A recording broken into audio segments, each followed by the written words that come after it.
தங்கத்தினுடைய rate பார்த்தோம்னா கடந்த வாரத்தை விட இந்த வாரம் மிக சரிவான நிலையில் காணப்படுது. காரணம் என்னன்னா, சர்வதேச அளவில் தங்கத்தினுடைய ரேட்டை ஃபிக்ஸ் பண்ணுறது பார்த்தோம்னா LBMA London bullion market association சொல்லிட்டு அங்கே புல்லியன் மார்க்கெட் எல்லாரும் சேர்ந்து பண்ணுறது.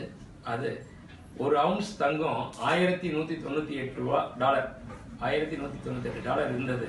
இப்போ பார்த்தோம்னா $1175 ஆயிருக்கு ஒரு அவுன்ஸ், ட்ரை அவுன்ஸ் தங்கம்.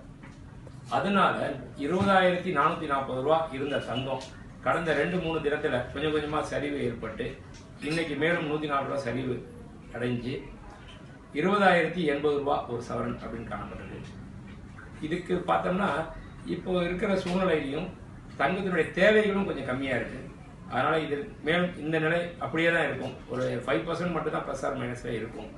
இது அப்படியே தொடர்ந்து நீடிக்கும்.